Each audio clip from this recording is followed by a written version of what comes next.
My husband lost his job, so I worked double shifts to keep us afloat. I'd come home to dishes, laundry, and silence. One day, I found a receipt for a $4,000 bracelet. When I asked him, he said, "It's for someone who still acts like a woman, not a machine." He packed a bag and left with her. I had $92 in my account. But 2 weeks later, her name popped up in a police report.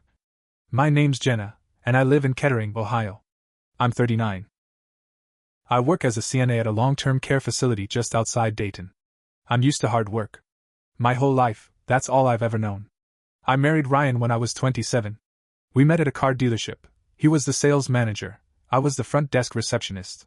He had this quiet, confident energy that made him seem like the kind of man who had it together. Back then, I didn't know confidence could just be laziness dressed up. The first few years weren't bad. We got a small house, took trips down to Tennessee, saved up for a better mattress and a used SUV. We weren't rich, but we were solid.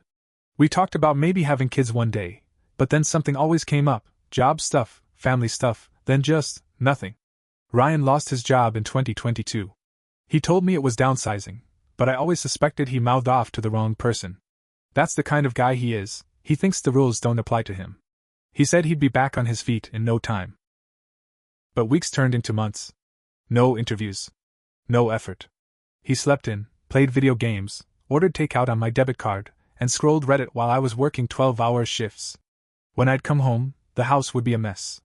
Dishes in the sink for days. Dirty underwear on the floor. Empty beer bottles on the coffee table. Sometimes I'd walk in and he'd be asleep at 6 p.m., on the couch with the TV blaring. I picked up extra shifts. Weekend work. Overtime. I did private duty caregiving for an old woman who cried every time I walked in because her mind was going. I'd wipe her, feed her, and sometimes just sit while she cried because her kids never came around.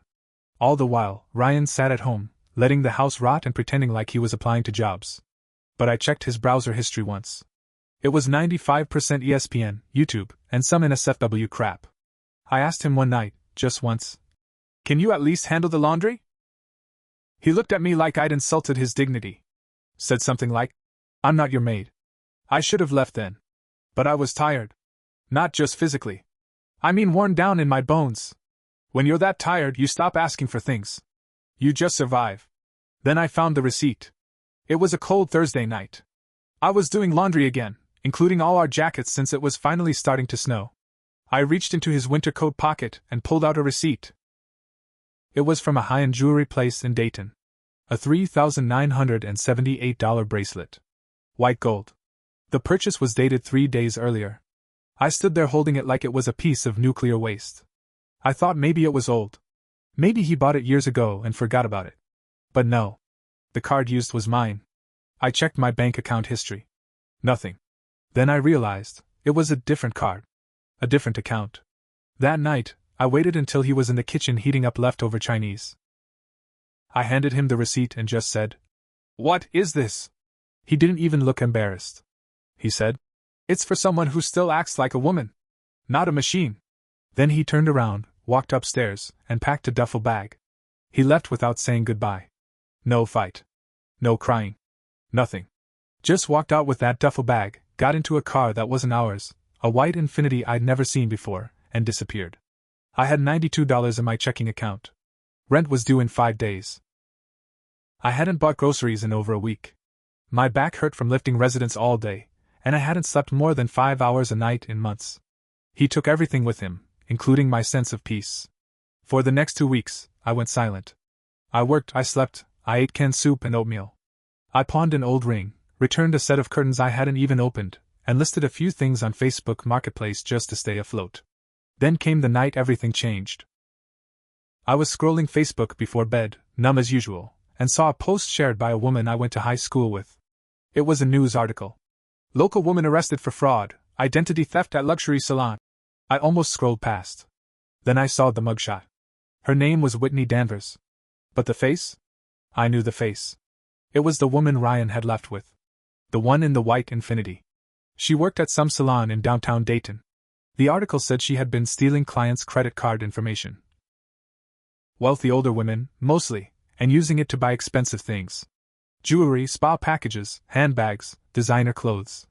And get this, one of the purchases listed in the police report was a $4,000 white gold bracelet. The article didn't name her boyfriend yet, but they said charges were expected for a male accomplice who had been seen with her on store security footage. You know who was standing next to her in that jewelry store? My husband. After I saw that article, I didn't sleep for 2 nights. I stared at my phone until my eyes burned, reading the article over and over, clicking every link, checking comments, looking at her salon's Yelp page like it held some secret answer. I even Googled her name and dug into old posts. She had an Instagram account, public, and there were pictures of her and Ryan. They were all recent. One of them was from 2 weeks ago. She was holding a champagne glass, with Ryan behind her, his arm around her waist, both of them laughing. She captioned it, "Finally with a man who treats me like I deserve gemstone." I zoomed in. She was wearing that bracelet. My heart didn't break. It hardened. I knew Ryan was a coward. But now, he was a criminal. And a stupid one at that, posing for Instagram photos while wearing stolen goods, knowing the money trail would catch up eventually. I wanted to tell the police everything. But the thing is, I didn't just want them arrested. I wanted to ruin him. I wanted him to feel what I felt, lost, alone, lied to, used. So I made a plan. First, I went to the police, but not as a whistleblower. I pretended to be a confused wife. I brought the receipt and said, "I think my husband might have gotten caught up in something with this woman. He left me, and then I saw her on the news. I'm scared. He hasn't come back." I cried. Not a lot. Just enough to look worried, like someone who still loved the man but didn't know who he was anymore. They listened. They made copies of the receipt and asked if I had more proof. I told them I tried to find something, emails, messages, whatever. What I didn't tell them was that I already had all of it. Ryan's old laptop was still in the house. He thought it had stopped working, but I'd fixed it last year by replacing the charger. He never knew. So while he was off with Whitney, I was scrolling through saved passwords, downloaded PDFs, receipts, even chat logs. He had stupidly linked his cloud account to the laptop. I found everything. Messages between him and Whitney, talking about how they were using stupid old rich women's cards to buy luxury stuff. Photos of her credit card lists, actual screenshots. Worse, I found an email from Ryan to a friend, bragging that Whitney was going to hook him up, and that he was never going back to broke. He even joked that I was basically a free maid, while he waited for the right time to leave. He said I was too exhausted to notice anything, like a damn robot. That was it. I created an anonymous email and sent everything to the Dayton PD. The screenshots. The messages. The email to his friend. I included their known address too, some condo Whitney had listed as her work-from-home business address. But I didn't stop there. Whitney's salon still had her bio up. It said she offered in-home services to high-end clients. I called the salon pretending to be a woman named Angela, and booked a fake appointment at a made-up address in a wealthy suburb outside Dayton. I knew they'd forward it to her, and it would trigger something. It did. The police showed up at the address the next day, one they had been watching. Apparently, they'd been building a case quietly, but my email fast-tracked everything. They arrested both of them in a parking garage, trying to leave town. Ryan had $2,800 in cash on him, plus a suitcase full of expensive items they hadn't even taken the tags off of. The white gold bracelet? Still on Whitney's wrist. The cops told me later that when they opened the trunk, they found more fake IDs, burner phones, and a folder with account numbers. They charged her with multiple counts of fraud and identity theft. Ryan was charged as an accessory, plus conspiracy to commit fraud and possession of stolen property. But here's the part that hit me hardest. When the police searched Whitney's phone, they found messages between her and a third man, someone she'd been meeting behind Ryan's back. She called Ryan too weak to build real money, and said he was just a cover, until she could get enough to leave the state. She never loved him. She used him, just like he used me. When I found out Whitney had been cheating on him, something cracked inside me. It wasn't pain. It was satisfaction.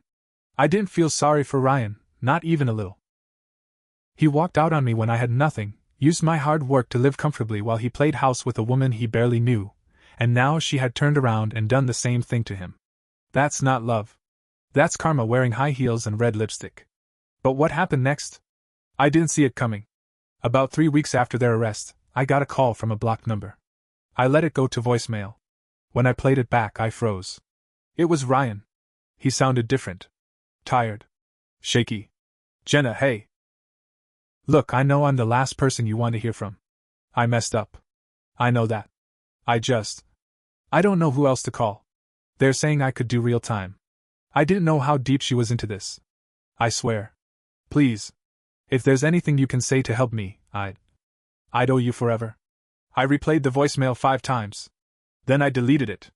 2 days later, I got a letter in the mail. Handwritten. From Montgomery County Jail. Ryan again.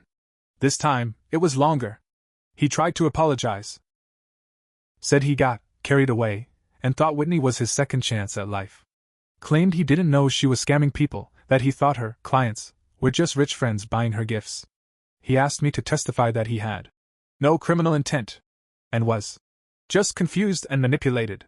He even said, "You always knew me better than anyone." That line made my blood boil. He didn't want forgiveness. He wanted a lifeline. But here's where it gets even messier.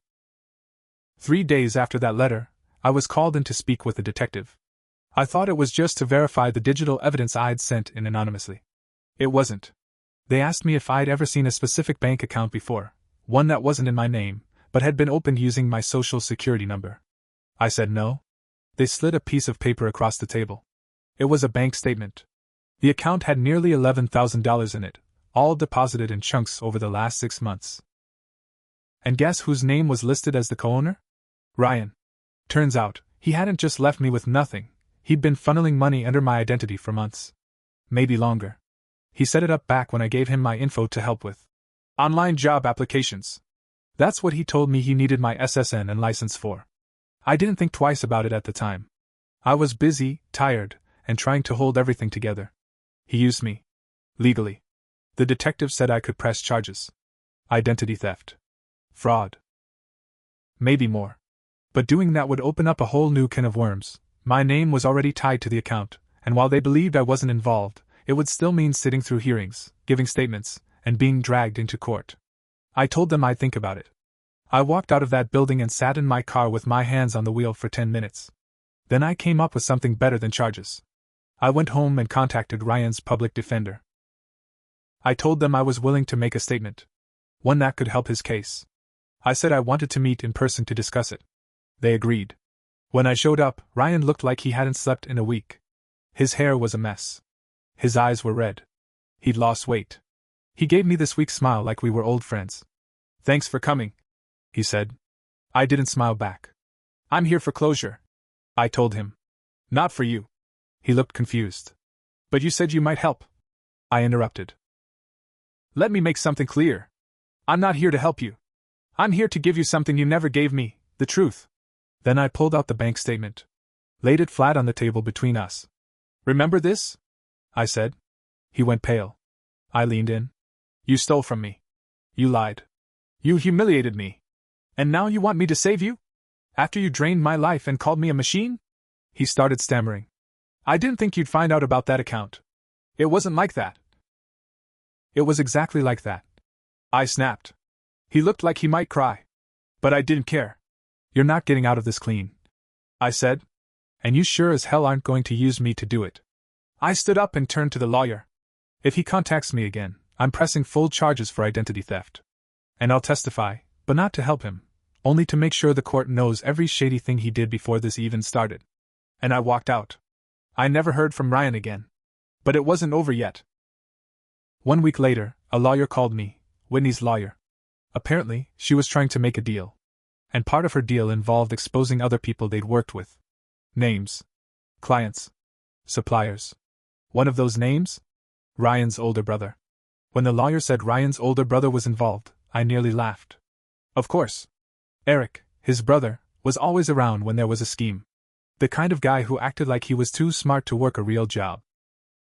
He used to sell fake sneakers out of his trunk in high school and once bragged to me about renting a car with a stolen credit card when we were all in our 20s. I never liked him, but I never imagined he'd be wrapped up in this. The lawyer couldn't give me details, but I got the sense Whitney was singing like a bird. She was throwing everyone under the bus. People she scammed with, people she scammed for, even people she had barely met. Anything to save her own skin. And Ryan? Well, once his brother got named, the whole thing got worse. Turns out, Eric had used his own small trucking business to launder some of the stolen money through equipment purchases. And guess who handled the fake invoices? Ryan. The investigation exploded after that. What started as one woman running salon scams turned into a multi-state fraud ring. By the time the trial started, they had pulled in 6 other people, 3 shell businesses, and more than $200,000 in fraud and identity theft. I watched it all unfold from a distance. The state offered Whitney a deal, less time in exchange for her full cooperation and testimony. She took it. She pled guilty and gave up every name she had. Ryan pled not guilty at first. Said he was manipulated by Whitney and his brother. Claimed he didn't know what was going on. But the evidence crushed him. Photos. Emails. Text messages. The bank account with my name on it. Surveillance footage. And the best part. His own words in that email to his friend. She's just a free maid until I cash out. The prosecution used that line in court. When I took the stand, I didn't hold back. I told the jury everything. How I worked 2 jobs. How I came home every night to dishes and silence. How I supported him while he used my back to climb into bed with another woman. How he stole from me and never once apologized. I looked right at him while I spoke. He wouldn't look back. Ryan got 7 years in prison. Whitney got 4. She was eligible for parole in 2, but her reputation in town was ruined. Every salon blacklisted her. Every social media post about her was filled with comments from angry clients who realized they'd been scammed. Eric got 12 years. His business was seized. His wife divorced him and moved to Tennessee with their kids. Couldn't blame her. And me? I pressed charges for identity theft. They couldn't return everything he stole, but I got a settlement from the State Victims Fund. I used it to fix up the house and finally quit the second job. I still work at the nursing home, but now it's by choice. It wasn't easy though. For a while, I felt broken.